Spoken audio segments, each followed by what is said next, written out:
The number one PvP Warlock build that I've been using for over 6 months now. 93 airborne effectiveness, giving you full control of your shots in the air. Fastest class in the game with Icarus skating. You can scorch opponents, ignite them, get super in 6 minutes. This build is truly the most fun and aggressive build inside the Crucible at the moment, and the only thing keeping my interest in PvP. Welcome to the best Warlock build to use for Crucible, Quick Play, Iron Banner, Competitive, and even Trials of Osiris. In this video, I will go over my current Warlock build that I've been maining and perfecting over the years. If you're an experienced player or want the build right away, here is everything that I use. Also, you can use the link in the description for a more clear representation. So let's talk about the build, and the first question that people ask me all the time is, how do I get that much AE? I get 93 AE. If you don't know what AE stands for, it stands for Airborne Effectiveness. And back in the days, we were able to get 100% Airborne Effectiveness without equipping anything. And Bungie decided that it was too good, so they changed it. And they kind of made PvP awful. For a long time, you couldn't build into it. But now, with the final shape, they added something that lets you get pretty high AE. And it's called the In-Flight Compensator on a helmet. So you can equip 2 of those, and the first mod is going to give you 15, and if you put a second one, it will give you 25 extra AE. You need a fitting aspect, because a fitting aspect gives you a plus 10 passive of airborne effectiveness. And you need, obviously, Icarus Grip on your equipped weapons. For example, my Igneous Hammer right here, Icarus Grip will give me plus 15 AE. Obviously, the airborne effectiveness of your actual weapon, so right now 38. And also, you want to be equipping Heat Rises, one of the most underrated perks to use on the Solar subclass. A lot of people don't use it, and I don't understand why. It gives you so much benefits, and one of them is that it gives you 20 airborne effectiveness passively while Heat Rises is equipped. So all that allows me to get 93 airborne effectiveness on a 120. You can actually get 100 if you want on like a 140 or something that has a lot of airborne effectiveness. For example, Rose. So while we're talking about Solar or Heat Rises in general, let me tell you why this is one of the best aspects to use on the Warlock. The Warlock is the only one that can play the way I'm showing in this video because of this thing right here. Because you can fire weapons, melee, and throw grenades while gliding. What that means is if I jump in the air and I aim my weapon, you're going to see my weapon is not resetting. It's always gliding, and I'm able to constantly shoot without the weapon canceling. For example, if we take a Titan right here and I jump in the air and I try aiming, you could tell that the gun keeps resetting, so that means I can't hit my shots. It's pretty annoying. The second perk of Heat Rises, and I don't recommend using this one, you can press Q to consume your grenade and you get Heat Rises at 100% AE.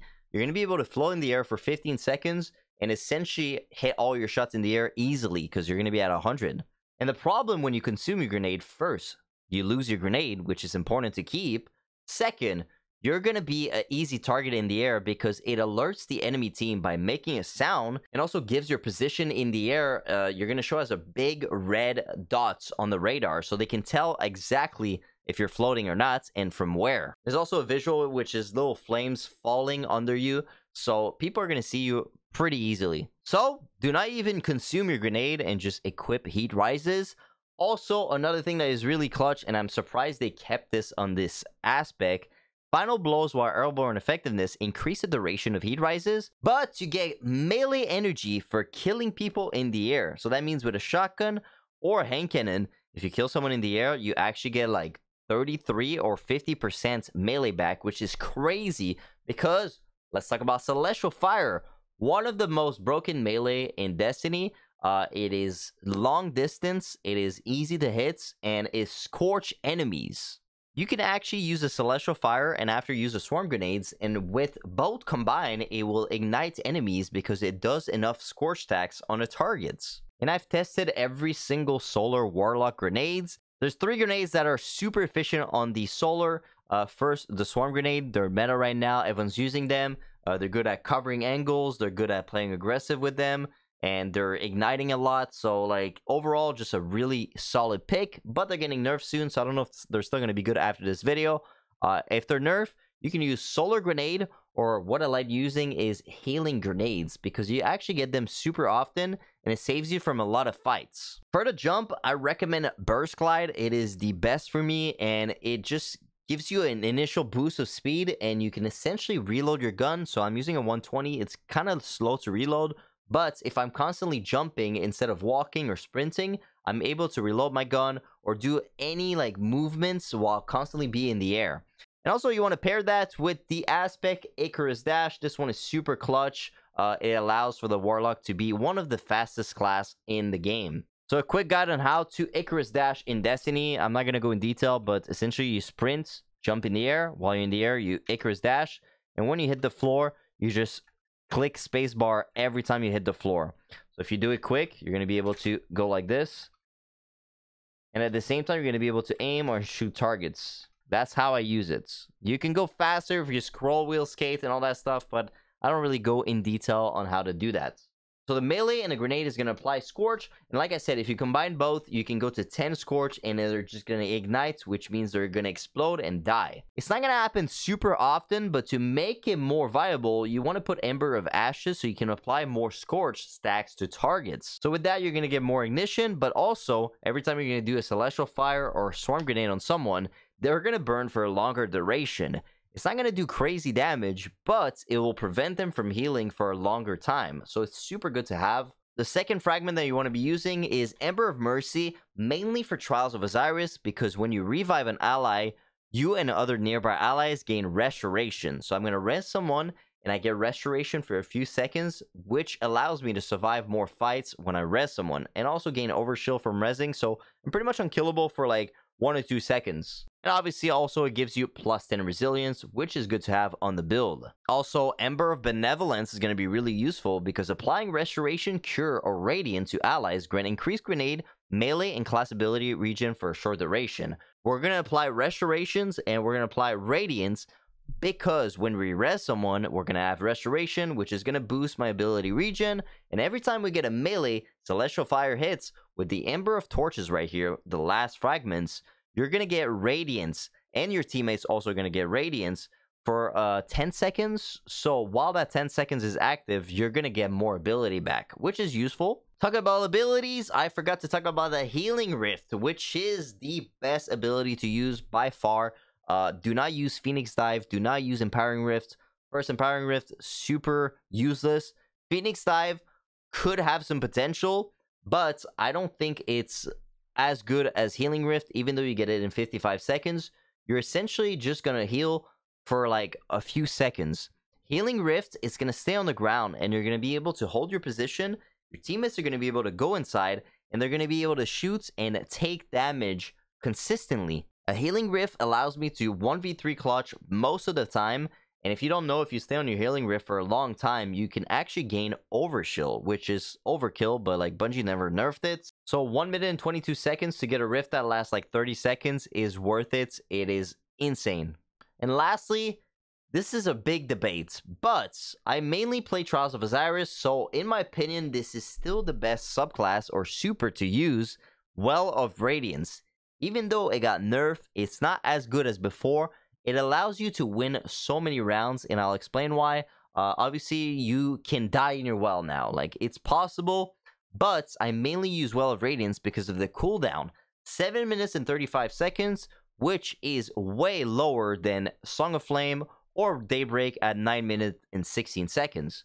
And with that, I can place a well in pretty much round 3 or 4 of Trials, and my teammates, which most of the time are using Hunters or Titans, they're able to get their supers by collecting my orbs. We also get a free round because I'm usually the first to get my super because I'm using 10 intellect. So I get my Well of Radiance in 5 minutes and 48 seconds, which can beat every other supers. But if you want to use this build for comp or anything else like 6v6, you can use Song of Flame or Daybreak. They're both really good supers. So first, let's talk in detail about the stats distribution. First, mobility is the least important one. If I could have 0 on my build, I would put 0. It increased the maximum jump height, which is useless on a Warlock, and also increases your movement speed, but that's only when you walk, so when you strafe left to right. The way I play the video game, I'm pretty much never walking. I'm just jumping in the air every single time I can, so I don't need mobility. And I recommend at least just trying it with low mobility, and you're going to see that like you don't actually need to build into it. Second stats is resilience, and this one is always a big debate every single season. How much resilience should I put? The sweet spots, let me tell you, is 7. You want to be using 7 because people are using Ignis Hammer a lot. We're in a 120 meta, and if they use a 120, they're going to be able to 2 headshot, 1 body you. So if you have 6, for example, and someone's fighting you with Ignis Hammer, they're going to be able to 2 headshots and 1 body you. It's going to be really forgiving for them, and you might lose the fights because for you, you're going to have to hit 3 headshots, and for them, they have to hit only 2. So you want to put 7, that way you can survive a 120 Ignis Hammer, 2 headshot, 1 body. But the problem is, if they have the perk Precision Instruments, it bypasses that. Most people don't have that because they never grinded for Ignis Hammer, and now it's out of the loot pool. So I still recommend putting 7 resilience. There's also other benefits, but this is the main one. But essentially, if they have Precision Instrument, they can 2 headshot 1 body you. You need to go to 10 resilience to survive the 2 headshot 1 body with Precision Instruments Ignis Hammer. And I'm just gonna make this short because all the other like specific guns that work against 7 resilience or under that, they're not really being used right now, like Thorn, Ace of Spade, or Aggressive Frame Sniper, a Precision Frame. So 7 is really the sweet spot just to counter Ignis Hammer. Alright, the third one, recovery. This is the most important one. You want to have 100 recovery. That way you can fight more often and never have to wait for your health to come back so you can help your teammates as fast as possible. This should be 10 on each character that you play, not lower than 10 ever. For discipline, you want to get the highest possible after focusing, obviously, resilience, recovery, and intellect. So you want to get 10 intellect, 10 recovery, and at least 7 resilience. The rest, you max out your discipline. It is super important to get more grenades because the grenades are kind of OP right now in the game. For intellect, obviously, if you play Trials of Osiris, you want to be the first to get your super. So put the max intellect possible. If you have 8 or 9, it's not a big difference. It's just going to allow you to get your super a little bit faster. And strength, not really important because of heat rises. Essentially, every time you get a kill in the air, you get melee back. So you're going to get your melee pretty often, so you don't really need to focus on the strength. So the perfect build on the Warlock, I would say the lowest mobility possible. So 1 or 2, 7 resilience, 10 recovery. Highest discipline possible, so around like 7 or 8 right here. And 10 intellect, and the rest like 2 strength. That is my like dream build. I'm going to try getting this with Destiny Armor Picker. So for the armor mods on the helmets, I use 2 in-flight compensator, and the rest of the mods is really going to depend on your armor and the build that you want to create. There's a website called Destiny Armor Picker, and using that, you can create the perfect build possible using all the stuff that you have in your vault. It is super legit, and I recommend trying it out. For the guns that I use, best shotgun in the game, Conditional Finality. It's the only one that actually kills like a shotgun. We got an Ignis Hammer with rapid hits, Precision Instruments, Alacrity. We got Ricochet Rounds, Polygonal Rifling, and Stability. We get Adept Icarus on it. And let me talk real quick about Ignis Hammer. What you want to get on this thing is around 70 range and the rest max stability possible. I like rapid hits because I get more stability. Keep away is also good, but you want to get at least 65, 70 stability, and 70 range. Like, it's just incredible if you have stability on this gun. And for heavy, right now we're in a machine gun and grenade launcher meta, and I found this machine gun from Trials. Like, it's actually crazy. We got tap the trigger, dynamic sway, and on machine guns you want to get the magazine size as high as possible, because when you pick up the ammo you actually get more bullets based on how much magazine you have on the bottom here.